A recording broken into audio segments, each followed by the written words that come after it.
कांग्रेस की यात्रा, बीजेपी की बैठक, एमपी में बदला सियासी मॉडल, तू डालडा मैं पात पात। अभी कांग्रेस के बारे में ना तो ये कहा जा सकता है कि पार्टी एक्टिव नहीं है और ना ही बीजेपी को देखकर ये लगता है कि पार्टी की स्पीड कम हुई है। दोनों को देखकर इस समय यही लगता है कि एक डालडा तो दूसरा पात पात है। दरअसल इसकी वजह भी है। कांग्रेस ने 14 नवंबर से जन जागरण यात्रा शुरू की है। वो 25 दिसंबर तक बढ़ा दी गई है, यानी यात्रा लंबी चलेगी, हर जिले और हर ब्लॉक को छुएगी। उपचुनाव के नतीजों के बाद कांग्रेस का ये रूप विश्लेषकों के लिए स्टडी का विषय तो है ही, साथ ही बीजेपी के लिए भी चिंता बढ़ाने वाला तो है ही। कांग्रेस ने जब से एक नया अभियान चलाया, बीजेपी डरी हुई है, इसलिए उनकी रोज मीटिंग हो रही है और कांग्रेस मतदाताओं के बीच में जा रही है। जन जागरण अभियान तो पूरे प्रदेश से अलग अलग जगह से लोग आ रहे हैं, जिनको बताया जाएगा कि ये जन जागरण अभियान क्या है और कैसे इसको करना है। ये जो लोग ट्रेंड होंगे ये नीचे के स्तर पर, सेक्टर स्तर पर जाएंगे। कांग्रेस की गतिविधि जिस रफ्तार में है उसी रफ्तार से बीजेपी में बैठक भी हो रही है। पहले भोपाल में बैठकें हुई, विधायकों से 1 to 1 चर्चा हुई, जिला अध्यक्षों के साथ मंथन हुआ, मंत्रियों के कामकाज पर बात हुई। तो अब इंदौर और उसके बाद उज्जैन में भी पार्टी ने अहम बैठक की। संगठन काम के सुदृढ़ीकरण और संगठन काम को समझना, ये रूटीन भारतीय जनता पार्टी का एक तंत्र है। एक मॉडल के तौर पर मंडल हमारा कार्य समिति कैसे काम करती है, क्या क्या उनकी योजनाएं हैं, और उनको और सशक्त बनाने के लिए मोर्चे, प्रकोष्ठ, सब लोगों के साथ, इंक्लूडिंग मंत्रिमंडल के साथ ये कल बैठे। तो इस प्रकार से ये प्रवास बहुत महत्वपूर्ण और उपयोगी प्रवास माननीय BL संतोष जी का हम सब कार्यकर्ताओं को मार्गदर्शन के लिए हम सबको मिल रहा है। असल में RSS ने जो सर्वे इंटरनल कराया है उसमें शिवराज चौहान के नेतृत्व में भारतीय जनता पार्टी 2023 के चुनाव में सरकार बना नहीं पा रही है। इसलिए जगह जगह बैठकें करके, मोहन भागवत जी इंदौर आए थे, भोपाल गए, ग्वालियर में हैं, वो भी नब्ज टटोल रहे हैं। तो ये देख रहे हैं कि रिप्लेसमेंट कैसा हो शिवराज का। सियासत है तो आरोप प्रत्यारोप तो होते ही रहेंगे, लेकिन राजनीतिक विश्लेषक इन दो दलों की गतिविधियों को किस रूप में देखते हैं, ये बड़ा सवाल है। क्या ये सामान्य घटनाक्रम है या फिर एक दूसरे के लिए बनाई जा रही रणनीति का ही हिस्सा है? वैसे इसे भी कैसे झुटलाया जा सकता है कि कांग्रेस जन जागरण यात्राओं में बीजेपी के खिलाफ नहीं बोलती होगी और बीजेपी की बैठक बिना कांग्रेस के जिक्र के पूरी हो जाती होगी। नमस्कार, मैं हूं शरद द्विवेदी और हमारा आज का मुद्दा है कांग्रेस बीजेपी की बिसात। तो बिसात बीत चुकी है क्योंकि चुनाव में अब ठीक 2 साल बचे हैं और संगठन भारतीय जनता पार्टी का श्रीमान भरोसेमंद, जिसको आप कह सकते हैं मिस्टर डिपेंडेबल, वो संगठन सामने आ गया है और अब की बार तो और धूमधाम से सामने आया है। और इसका कारण ये माना जा रहा है कि 2023 तो महत्वपूर्ण है ही, लेकिन बीजेपी की दृष्टि 2024 पर और अधिक है, क्योंकि वो ये जानती है, जैसा हम पहले भी आपसे कह चुके हैं, कि हिंदी हार्टलैंड यानी हिंदी भाषी और जो ये पूरी पट्टी है जहां 200 से अधिक सीटें लोकसभा की आती हैं, भारतीय जनता पार्टी के लिए हर लिहाज से लोकसभा और राज्यसभा की सीटों के लिए, क्योंकि विधानसभा की सीटें ही तय करती हैं राज्यसभा की सीटें, तो इस लिहाज से 2024 भारतीय जनता पार्टी के लिए बहुत इम्पॉर्टेंट है, क्योंकि सत्ता में एक हैट्रिक निरंतर बनाकर वो एक कीर्तिमान तो बना ही सकती है और इसी के साथ वो ये मैसेज भी दे सकती है कि गैर भाजपाई सरकारों, विशेषकर कांग्रेस के भागीदारी वाली या कांग्रेस के नेतृत्व वाली सरकारों का युग अब समाप्त हो चला है। यही वजह है कि चाहे आप बात कर लीजिए संघनिष्ठ प्रतिबद्धता से जुड़े नेताओं की या फिर संघ से भारतीय जनता पार्टी में बतौर पदाधिकारी आए BL संतोष जैसे नेताओं की, वो कोई कोर कसर नहीं छोड़ रहे हैं, पूरा फीडबैक ले रहे हैं, संगठन की मजबूती के लिए और आगे बढ़ने का प्रयास कर रहे हैं और 2023 और 24 दोनों में भारतीय जनता पार्टी की सुनहरी सफलता के दावे के साथ आगे बढ़ना पसंद कर रहे हैं। कांग्रेस पीछे बिल्कुल नहीं है, कांग्रेस की अपनी तैयारी है और बीता करीब करीब एक पखवाड़ा कमलनाथ जी का संगठनात्मक बैठकों को समर्पित रहा है और बहुत चुपचाप उन्होंने अपनी शैली को भी कुछ बदला है। भारतीय जनता पार्टी के नेताओं के हमले भी उन पर कुछ सरप्राइजिंगली कम हुए हैं। जो नेता 3-4 पेस बैटरी बीजेपी की लगातार कमलनाथ जी के खिलाफ मोर्चा खोले रहती थी, वो भी कुछ शांत हुई है कमलनाथ जी को लेकर, और कमलनाथ जी की भी चुप्पी भारतीय जनता पार्टी के नेताओं को लेकर बरकरार है। तो दोनों ही पार्टियों का मंत्र बहुत साफ है, दौरे करिए, संगठनात्मक बैठक करिए, फीडबैक लीजिए, जनता की नब्ज पर हाथ रखने की कोशिश करिए। आज इसी पर हम बात करेंगे। जो मेहमान हमारे साथ हैं उनसे मिलिए। भोपाल स्टूडियो में मेरे साथ हैं दिनेश गुप्ता, वरिष्ठ पत्रकार, राजनीतिक विश्लेषक, बहुत स्वागत है। कांग्रेस के सीनियर लीडर जेपी धनोपिया साहब, जो एक आयोग का भी प्रतिनिधित्व करते हैं, बहुत स्वागत करता हूं उनका मैं, जेपी धनोपिया जी का। और धनोपिया जी से सुन भी लेते हैं, पता नहीं क्यों मैं विस्मरण की तरफ चला जाता हूं उस आयोग के नाम। कमीशन है सर वो जी, ओबीसी, हाँ, ओबीसी कमीशन, बिल्कुल ठीक है सर। अब मैं इसको मस्तिष्क में बिठा लेता हूँ। उमेश शर्मा जी हैं, उमेश शर्मा जी हैं, युवा नेता, प्रवक्ता भारतीय जनता पार्टी के, उनका मैं बहुत स्वागत करता हूं। दिनेश जी, पहली टिप्पणी आपकी, किस तरह से आप देखते हैं दोनों ही पार्टियों की, और शायद लंबे समय बाद हमने मध्य प्रदेश बीजेपी में ये देखा है कि राष्ट्रीय संगठन जो महामंत्री हैं वो इस तरह से दौरे कर रहे हैं और संगठन की और मजबूती के लिए पार्टी के नेताओं के साथ कदम ताल कर रहे हैं। किस तरह देखते हैं आप? देखिए शरद जी, जो भारतीय जनता पार्टी का संगठन है वो हमेशा एक्टिव रहता है, लेकिन इस बार चूँकि क्या है, जो 2024 की जो रणनीति है वो बहुत महत्वपूर्ण है, क्योंकि यदि 24 का रण जीत लिया तो जो कांग्रेस मुक्त भारत की बात भारतीय जनता पार्टी करती है, तो कहीं ना कहीं उसे जो है उसके लिए एक रास्ता खुल जाता है। तो इसलिए आपको हमेशा 24/7 अलर्ट रहना है और हर जो चुनाव है उसको आपको युद्ध की तरह ही लड़ना है। तो आप देखेंगे जो कांग्रेस पार्टी है मध्य प्रदेश में, उसकी जो एक्टिविटीज़ है वो जो है अर्ली स्टार्ट है जिसको हम कहेंगे, क्योंकि सामान्यतः कांग्रेस पार्टी में इस तरह का होता नहीं है कि चुनाव से पहले 2 साल पहले जो है आप किलेबंदी करने लगें और सारा जो है आप ट्रेनिंग और सारी यात्राएं चलाने लगे। तो ये जो है चौंकाता है, क्योंकि कहीं ना कहीं ये हम उस जब मार्च 2020 का अवसाद देखते हैं कांग्रेस पार्टी में, और अब जब हम ये कांग्रेस पार्टी की एक्टिविटीज़ देखते हैं तो लगता है कहीं ना कहीं वो अवसाद से बाहर आ गई है और 2023 की तैयारी में वो जुटी हुई है, जो निश्चित तौर पर भारतीय जनता पार्टी के लिए चिंता का विषय है।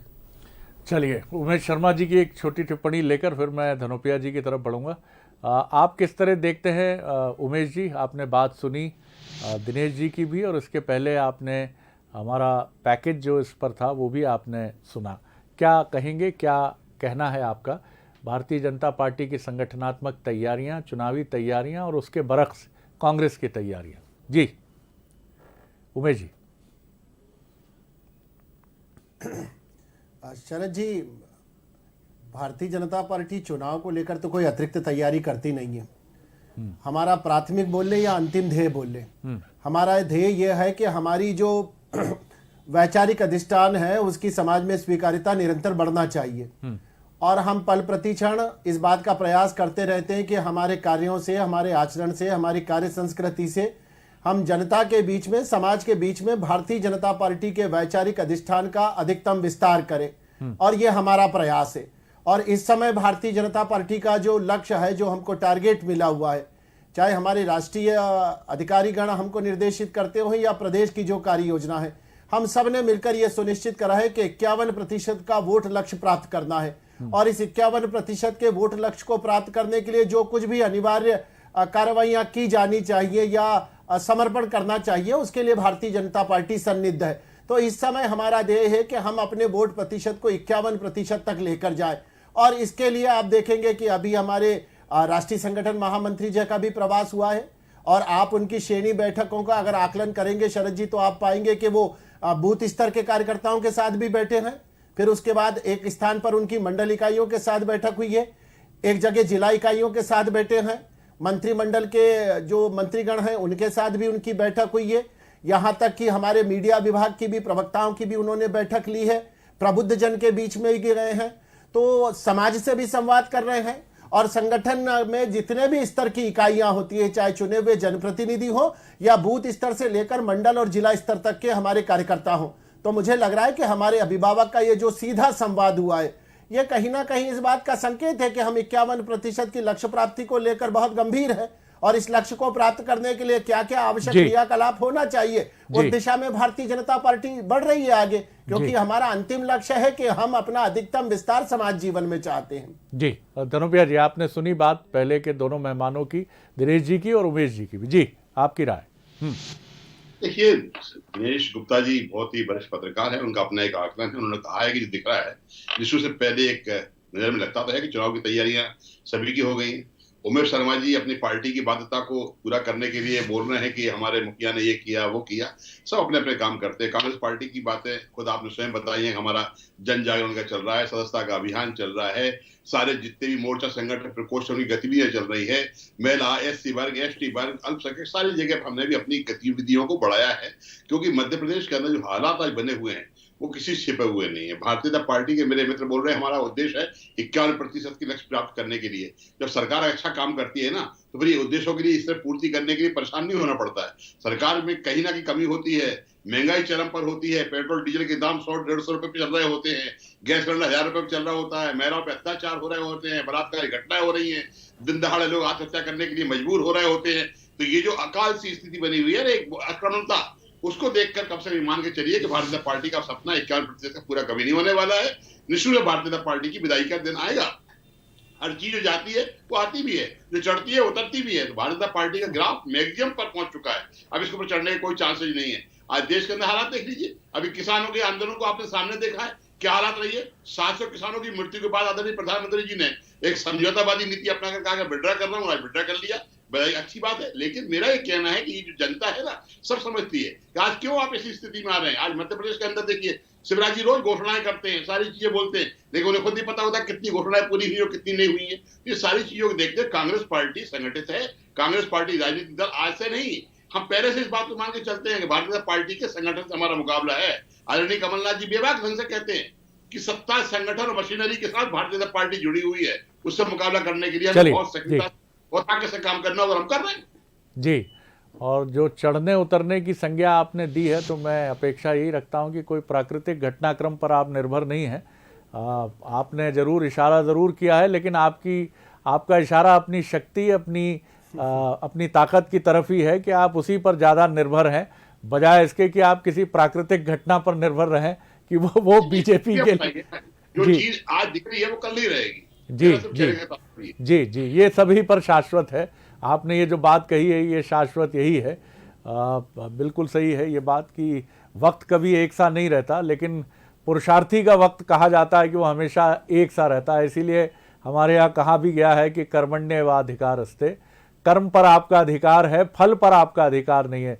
उमेश जी कुछ कहना चाह रहे थे, बहुत संक्षिप्त टिप्पणी उनकी लूंगा, फिर दिनेश जी की तरफ आऊंगा। उमेश जी बोलिए। जी उमेश जी। जी नहीं, मैं बहुत संक्षिप्त में जेपी भाई साहब का विनयशीलता के साथ उत्तर देना चाहता हूं कि उन्होंने कहा है कि उतार और चढ़ाव दोनों जो हैं एक दूसरे के पूरक है। निश्चित रूप से हैं। हर सिंधु की नीति में होता है कि ज्वार और भाटा हर सिंधु की नीति में लिखे हुए हैं, पर कांग्रेस पार्टी का जो महासिंधु है उसका दुर्भाग्य है कि यहाँ पर ज्वार आना बंद हो गया है।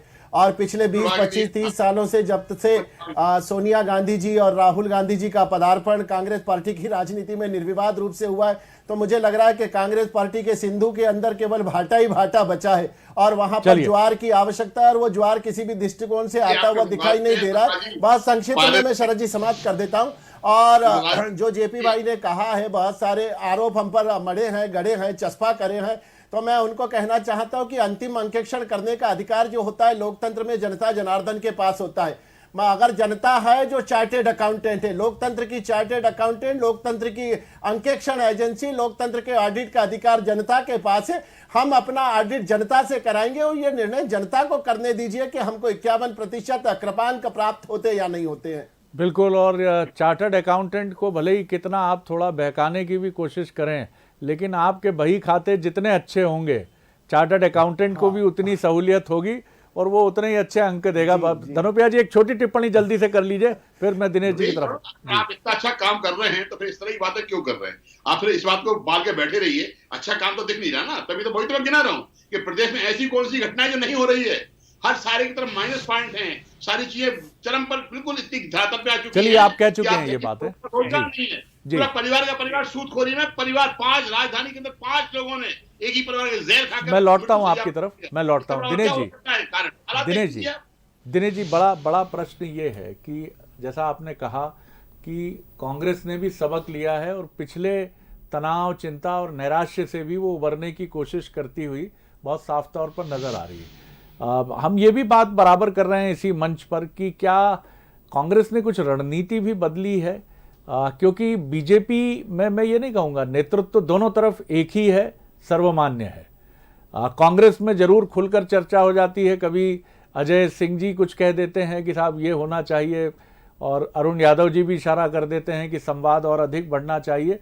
बीजेपी में इस तरह की चर्चा जरूर नहीं होती, लेकिन दोनों ही दलों में खदबदाहट जरूर होती है नेतृत्व को लेकर, जो बहुत स्वाभाविक है। लेकिन इस बार ऐसा लगता है कि कांग्रेस में कुछ अधिक शांति और ठहराव दिखता है बीजेपी की तुलना में। आप इसे किस तरह देखते हैं, और क्या आपको लगता है कि कांग्रेस की रणनीति में भी कुछ परिवर्तन है?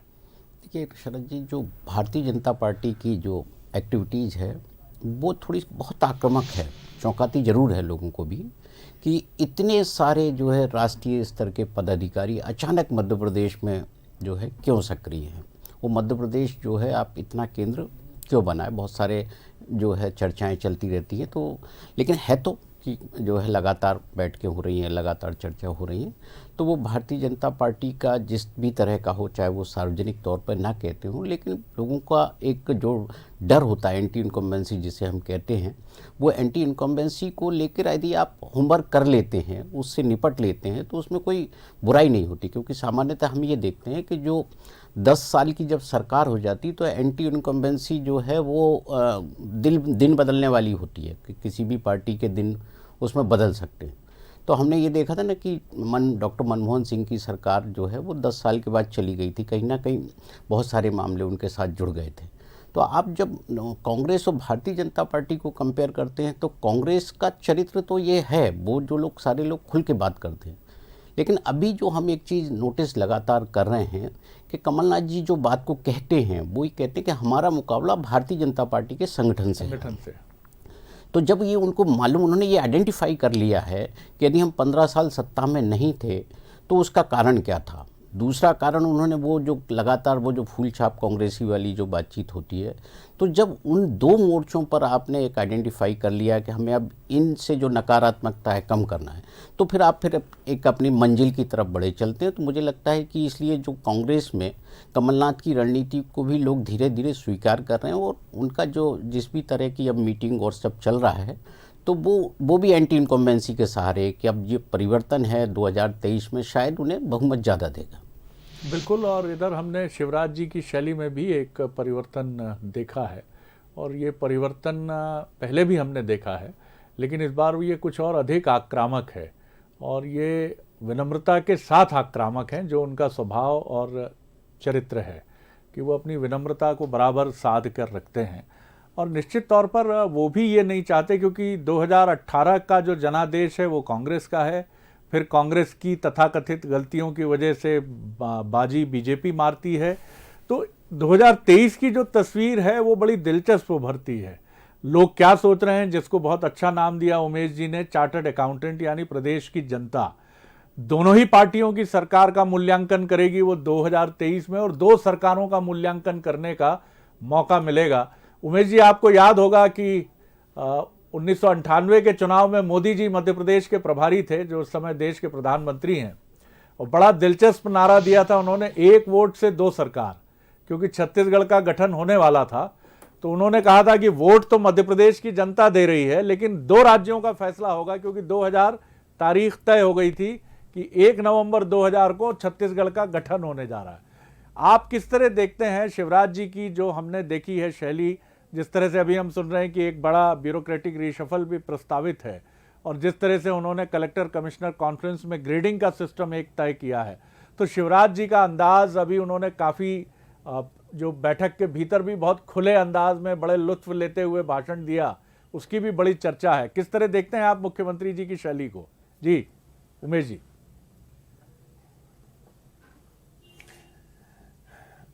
मुझे लग रहा है कि मुख्यमंत्री जी जो हैं इस समय उनका जो मिजाज है और जो मूड है वो इस बात की ओर है कि 2023 और 2024 जो आपने 1998 का जिक्र करके कहा है, तो मुख्यमंत्री जी मुझे लग रहा है कि इस बात का संकल्प लेकर काम कर रहे हैं कि 2024 भी, चूंकि मध्य प्रदेश ऑर्गेनाइजेशन की दृष्टि से भारतवर्ष में भारतीय जनता पार्टी की एक आइडियल स्टेट है। अगर आदर्श संगठनों का कहीं भारतीय जनता पार्टी में मूल्यांकन और गणना होती है तो इस आकलन में मुझे लगता है कि मध्य प्रदेश पहले दूसरे नंबर पर आता है। तो ये हमारे लिए सौभाग्य का विषय है। और मुख्यमंत्री शिवराज जी का तो एक बहुत सुदीर्घ राजनीतिक अनुभव है, और केवल राजनीतिक अनुभव नहीं शरद जी, उनका जो संगठनात्मक अनुभव है, मुझे लग रहा है कि वो तो एक ऐसे कोहिनूर हैं भारतीय जनता पार्टी के जिनको तराशा कुशाभाऊ ठाकरे जी ने है। तो उनके भीतर दोनों तरह की शैली है। उनके भीतर कुशाभाऊ ठाकरे की संगठनात्मक जो कौशल था वो भी कूट कूट कर भरा हुआ है, और सुंदरलाल पटवा जी का जो राजनीतिक रणचातुर्य था उसमें भी शिवराज जी पारंगत हैं। तो सुंदरलाल पटवा जी राजनीतिक रणचातुर्य की दृष्टि से मुझे लगता है कि मध्य प्रदेश के अभी तक के नेताओं में सबसे अद्भुत रहे हैं। और कुशाभाऊ ठाकरे जी की तो मुझे लग रहा है कि देवतुल्य पुरुष थे। तो जिनको संगठनात्मक दीक्षा कुशाभाऊ जी से मिली हो और जिनको राजनीतिक रणचातुर्य की प्राप्ति सुंदरलाल पटवा जी से हुई हो, तो मुझे लगता है कि ऐसा व्यक्ति तो 16 कलाओं से युक्त होता है। तो हमारे ऐसे चंद्रमुख पुरुष जो है या चंद्र पुरुष जो है वो निश्चित रूप से भारतीय जनता पार्टी के आंगन में भरपूर चांदनी छटा बिखेरेंगे। और 2023 और 2024 भारतीय जनता पार्टी के लिए मुझे लग रहा है कि शरद पूर्णिमा होगी। जी जी जी, शुभकामनाएं आपको, भारतीय जनता पार्टी को।